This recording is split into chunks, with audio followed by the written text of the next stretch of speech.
Holy shnikes, it is bright out here. Is it almost spring? In North Carolina, I don't think anybody else probably feels like this, considering like people in New Jersey and New Hampshire are all, you know, falling apart. It's good times in North Carolina. It's pretty. Tuesday afternoon, I think the whole world is watching the Murdoch trial, or at least those of us who work from home. But I just had a virtual appointment, which is always kind of a big deal. So when you belong to a special person, you have lots of doctor's appointments, lots. But today, I was just thinking about, you know, I've been to a lot of appointments over time. A lot of times you cry and appointments are tough. This appointment is always a really good appointment. And if there's a special needs family out there and they need to hear, what? Tell me about this thing you call a good appointment. I just want you to know that it exists. And it doesn't really have anything to do with the circumstances. It has to do with the provider. So my provider Amos's provider is Dr. Copeland. I'm just sitting on my porch. Nathan Copeland. He is a pediatric psychiatrist at Duke Autism. He's a dad himself and just really amazing. He's definitely younger than me, but I mean, that's kind of easy these days. And Amos has been taking medication since he was, I think, about 4. So we got his autism diagnosis at 3. We went in to see Dr. Copeland pretty soon after that and started medicine. And there are people that really have some strong feelings about medicine. I never really was one of those, and maybe because of my background. But Amos, the first thing we started was Lexapro for anxiety, and then we did Trazodone for sleeping, and now are these random messages. God, I mean, it's like being in hell. I just get these messages. Someone thinks that John Grissom is in the courtroom today in the Murdoch trial. I would just like to interrupt this message to say that is not John Grissom. That is the mayor of Walterboro that looks like John Grissom. Let us see your view. Okay. There you go. Pretty view. So anyway, when you belong to somebody with autism, they might need medicine. You need to go to a specialist for this medicine. And I'm not saying that your pediatrician, your general physician is not wonderful, but I will tell you, it has been amazing. I remember years ago we had a pediatrician I really liked. He's not here anymore, but I was talking to him about medicine, and he said, you know, let's just start him on some Ritalin. And I remember thinking, Ritalin. And I went home and thought about it, and I was like, you know, I feel like I want to get somebody that really knows Amos. So at this point, we started the process of getting into Duke Autism, and it was tough. It took a long time. You had to have your referral. You had to fill out a ton of questionnaires. We had to take Amos up there. Duke is kind of far away, but now we do mainly virtual appointments. So anyway, we started on Lexapro. That worked for a while, and then he had tics. So he did this breathing thing. And I remember saying to the doctor, he's got this tic. And he was like, you know, it's uncommon with Lexapro, but I hear you. Let's take him off of it. And darn if it didn't make the tics go away. Now, we had major struggles with anxiety. And because anxiety and autism are cousins. Hey, Terry, new subscriber. And it was super helpful.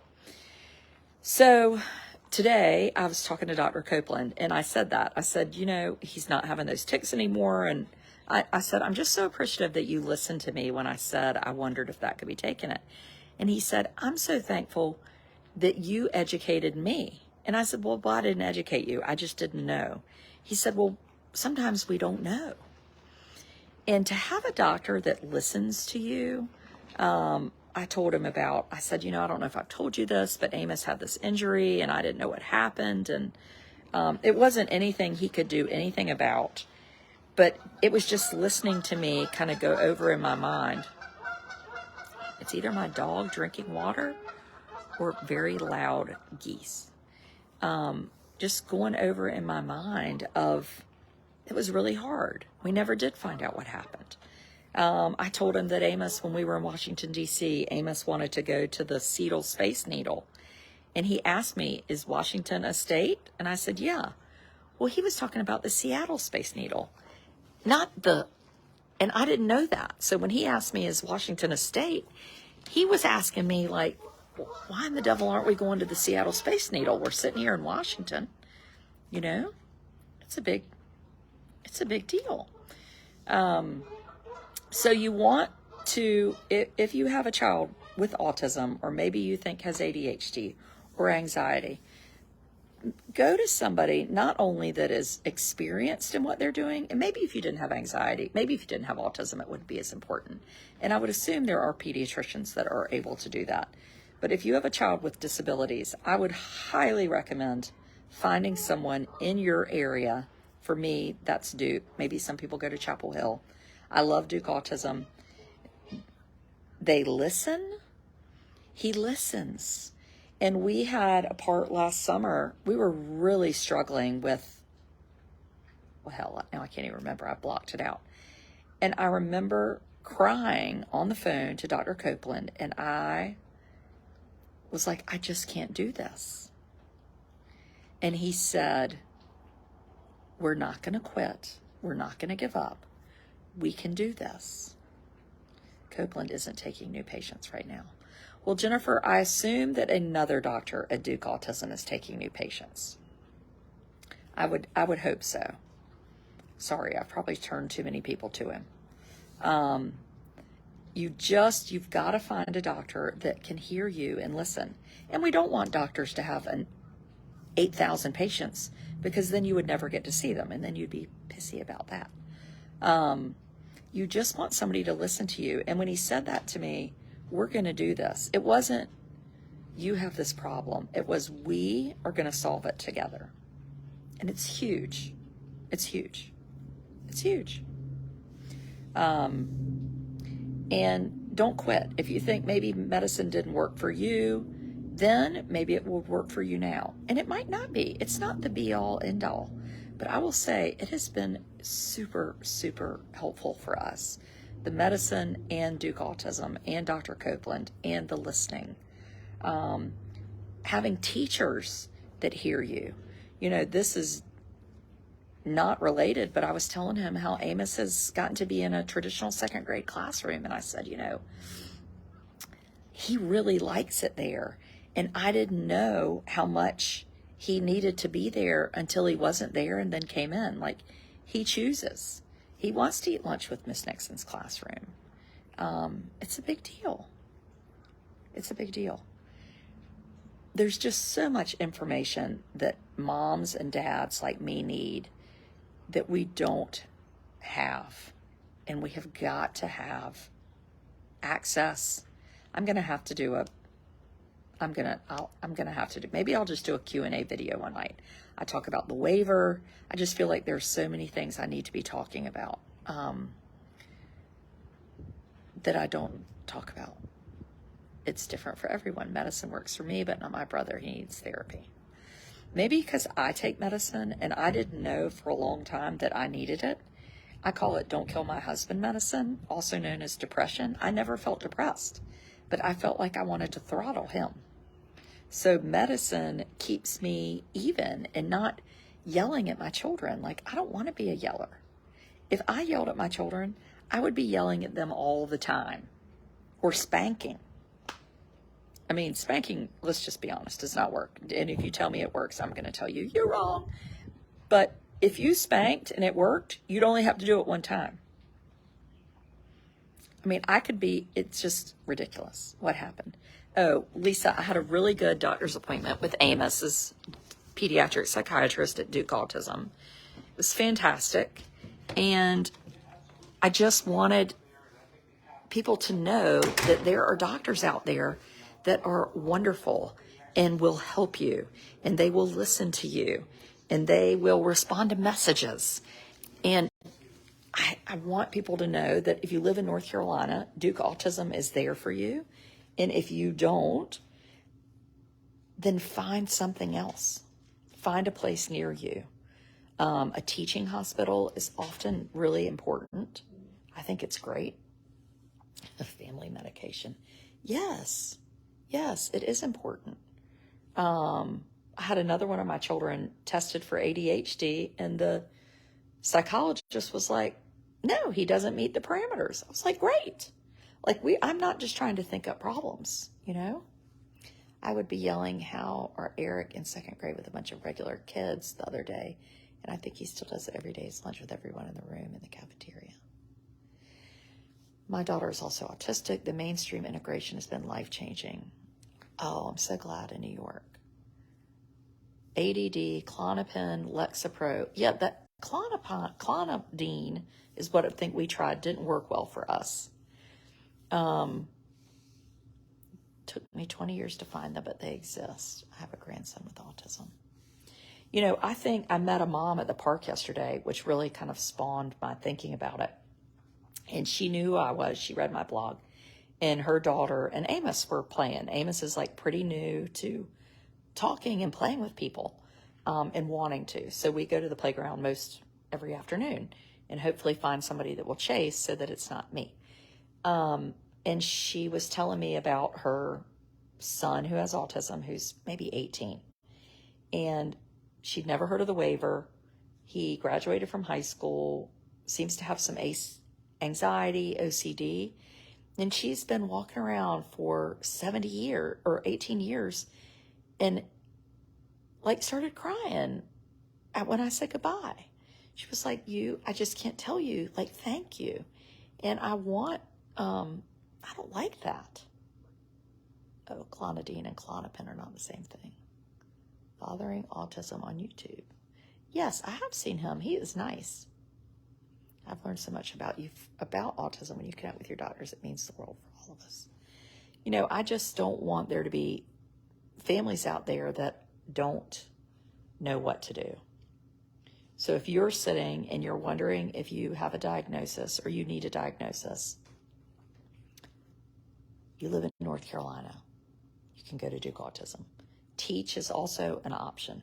Most every place you are going to have to wait a while. I believe Chapel Hill has something too. If you have a diagnosis and you experience what people call meltdowns, that is, to me, from anxiety. And what I thought was autism was anxiety. And I think it's pretty commonly confused. So the autism, if I were to pull it out and extricate, is that the word? Extricate it from the pot of chicken soup. The autism is the big piece of chicken. It is delicious. The other stuff, if you didn't have the chicken, you'd be like, well, this is okay. This broth's kind of fine. That's everything else. It's like a potluck. And so anxiety, ADD, lots of different things that are really tricky for some people. OCD. My friend Carrie Cariello, who writes a blog, is really good about. She talks about these words like looping when you're on a topic and he keeps talking about it, or scaffolding when we talk to Amos, like make a plan for what we're going to do. Right now we're scaffolding about a ski trip that he is not going on next week with us. And for a while I decided I thought it caused more anxiety not to tell him anything. And when we got back from my last work trip, we had a really hard week and I had to rethink, maybe that's not right. And so Temple Grandin was on my friend Carrie Cariello's page. She's an adult in her 70s with autism. And she talked about how she needs lots of details with her anxiety. Like she wants all the details and she wants them to be concrete details. And so I've started talking about the ski trip, and we'll see how it goes this time. Will the transition be easier when I come back? I don't know. Anxiety is not a major part of our autism story. It's an occasional side issue. Well, that's good, Elizabeth. I just know that Dr. Copeland said we see anxiety, ADD, and autism very often, just like a little cluster. They just love each other. But obviously everybody's different. My doctor said my depression and anxiety, he said I needed to mediate. Does that mean medicate? I have 17-year-old twins, one boy and girl. The boy has been on medicine since 5, ADHD. Do you know about autistic interpretations? You know, I've heard of them, Kim, but I don't think I have really paid attention. I need to know what's coming up. No surprises. Yeah. Heck yeah. Your son is 30. Boy, I bet that was hard. I bet it was really hard. I often say I have college degrees in child development. My master's degree is in early intervention with a specialty in inclusion. And my PhD is in educational research and policy analysis with a minor in curriculum and instruction. And I don't tell you all those things to make you be like, wow, you're amazing. I tell you that because I was totally educated on how to work the system. And it is so freaking hard. And if it is this hard for me, then how is anyone else doing it? You know? We have to tell our son the whole plan. If it changes, he gets upset. So that makes me sometimes not tell the plan until it's just about to happen, Carmela, right? Because I'm like, I can't, if it changes, he's going to have a fuss. I suspect my daughter has anxiety. She's been anxious on her way to school ever since kindergarten, not much in preschool. Dad doesn't want to go to the medication route. Thank you for discussing this. And, you know, Anna, maybe medication was easier for me with the autism diagnosis too, that I just thought, I got to do this. But I think seeing a proper care provider is big. And if you have it seems a lot of times from what I hear, it's dads. I've never heard it about a mother, but I have probably talked to a dozen moms whose husbands do not want a diagnosis and they do not want medicine. So I wonder what that is. Maybe it's just, I expected everything in my life to be this way and now it's going to be different, you know?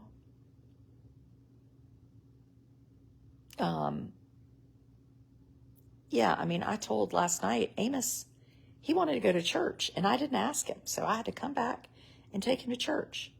My daughter is super good at getting him to do things, way better than I am. Public school wanted to give an hour of speech therapy that didn't talk yet. I think, Audrey, one problem we have with public schools, it's not the public school's fault, is that parents and families and grandparents believe that public schools do diagnoses. So what happens is a child is in a public school and they've never had a diagnosis. The school has to try to deal with what are we going to do with this child. The school can say to a family, you need to go get a diagnosis, one or two. Do schools always do that? Maybe not. Do parents know what to do? Maybe not. What if a parent doesn't want to go get a diagnosis? Again, problems. I think you go to a pediatrician's office, they do an MChat for autism. We hope that, do not forget to pray. Oh my God. And I mean, I am a Christian. Pray of what? I feel like God is going to be like, Adrian, you dummy. I gave you this amazing Dr. Copeland in medicine. Why are you praying to me about that? I have answered your prayer. Let's move on to some other prayers. You got more crap to do. Men feel responsible for how their children turn out. Maybe. Space Needle, yes, yes. Oh, you're welcome, Nicole. My son is on Zoloft and Vyvanse. Struggle to introduce the meds here. Yeah, I think it's tricky. I think it's really tricky. It wasn't hard for me, maybe because, I figured out that I needed medicine. And then with Amos, as a teacher, most parents will not agree to meds. I ain't gonna put my kid on drugs. That's what they did to me, druggy parents, of course. Sorry, it's not funny, but it's funny. We could not diagnose, but we could request testing, meet with parents, suggest seeking out. Yeah, but I don't think most schools are gonna say, you should go see Dr. Copeland at Duke Autism if you live in North Carolina, or you should go to Chapel Hill, or you should go to Teach. I hope they are, but I don't think so. I also don't think most doctors are gonna say to you, you need to apply for the waiver for unmet needs. Because I keep meeting people at the playground that are like, I never heard of that. What is it?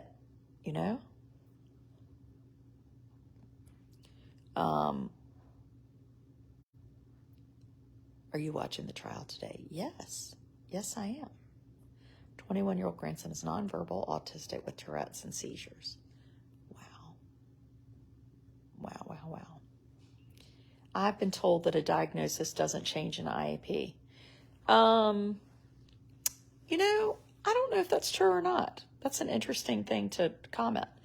I think that a diagnosis helps you get help from those who are specialists in the area to get help. So once we knew it was autism, we were able to dial into a lot of research about a diagnosis called autism, and we knew that related to us, so it helped us learn about things. I think when we learned that he has anxiety, we could say to the school, well, he needs medicine, or I need you to give him medicine at lunch. And it's going to be pretty easy, right, to get the medicine, because they're going to be like, yeah, he has anxiety. It's documented.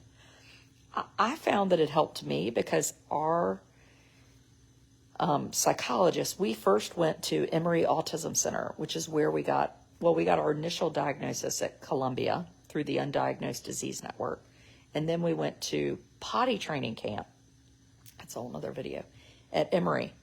And Emory gave us a great, very detailed document of what would help Amos learn. And so I was able to say, here is the document from his diagnosis. Here is the document that the psychologist recommends. And then I could say in the IEP meeting, this is what we're being told is going to be helpful. And I felt like people were like, okay. Instead of like, well, I don't know what he has, Can I send you a picture from the courtroom, said Veronica. Veronica, that's a stenographer. Lord help us. My parents were not afraid to say no to a doctor. They did allow me to be a guinea pig. Oh, I don't like to hear that, Rebecca. What type of doctor did you start with if your child has been diagnosed with autism? I would say a developmental pediatrician is a great place to start. We really don't see our developmental pediatrician now, just because I don't need extra doctor's appointments than we already have. And Dr. Copeland, I feel like, is extremely well-versed with Amos. So for us, he's great. I have friends that see both. We also have to see an eye doctor every year, which is really important. So that's another appointment we have to do. And then we see a speech person periodically. Where can you get help? Well, it depends how old you are. If you're under 3, what you would want to do is figure out where early intervention is for you. Some parents use medicine in place of discipline. Julie, if it was, I don't think so. I think you might say some parents medicate and they also need to use discipline tactics or parenting. A discipline just sounds, parents aren't invested in doing anything other than medicine, perhaps. But I don't think anybody thinks medicine is going to just work. Obviously, parenting works. But I will tell you, medicine is 99.9% more effective than I am with Amos's behavior. So I'm particularly sensitive of not wanting people to think, well, if she just did whatever, he would act better. Because it's not true. And if I hadn't had 3 typical children who do whatever they're supposed to be doing, and I guess I thought it was me, but now I'm like, well, now I have a person that's not doing what they're doing, and it's not me, right? Because I did the same thing with them. My son is 7th grade, physically assaulted, bullied by the same boy, anxiety meds. When they told me they borderline autism. Oh, I'm sorry, Jody. I think having that autism diagnosis would be helpful to you, Jody. I think you just have more legal avenues to explore, All the documents should be included in the IEP to help the student. Yes, absolutely. Child Find requires schools to find all children with disabilities who are in need of special education at no cost to you. Sandra, I didn't know about that. I've never heard of that. So there you go. When Amos was about 10 months old, I asked the pediatrician for a referral for early intervention. In North Carolina, it's called CDSA. Sorry, turning the trial on. North Carolina has proven terrible for people with disabilities. My experience has been pretty good. I think where I live makes it pretty tricky. We just don't have as much as everybody else has, but it's been pretty good. I mean, maybe it would have been awesome, and I just don't know it, I'm so glad you're a new subscriber. So I have a subscriber group, and it's just a place where we kind of dig deep. So somebody, like the waiver thing, people will request topics, and then I do videos. And I mainly sit and answer. It's a conversation more than me talking at you. It's a conversation between people. So like Lisa said, has he had a meltdown with Mary? Yes, he has had a meltdown with Mary. I noticed with Amos that something was different about him when he was 10 days old. 10 days old. He didn't smile. Your special needs granddaughter asked for her medicine. Well, in the morning, that's usually what reminds me to get it. I go to try to get Amos in his shoes, and I'm like, oh, he needs his medicine. And then 15 minutes later, he's pretty good with putting them on. And I asked the doctor that this morning. I was like, can it work that quickly? He said, actually, it can in some people. So I thought that was kind of interesting.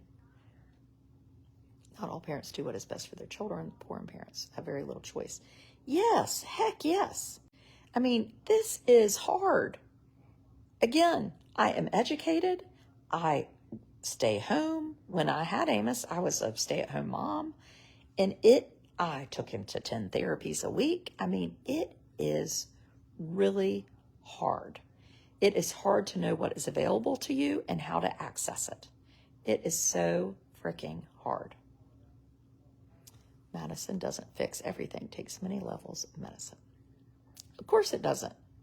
If medicine fixed everything, I'd be perfect. Thank you, June. As a therapist, nothing irritates me more than a parent disciplining. It's just true. I mean, I am sensitive to that because I live with the person who calls somebody an efferbot. And people will be like, where did he hear the F word? I'm like, my other 9-year-olds had heard the F word, but they had enough sense not to say it or to call somebody that, And their parents don't get praised. I mean, it ain't my fault. Darn it. Okay, that's it for today. I just felt like somebody needed to know that. And if you need more, you need a special place, my subscriber group is a great tribe. And even if we have been talking about the Murdoch trial a whole bunch.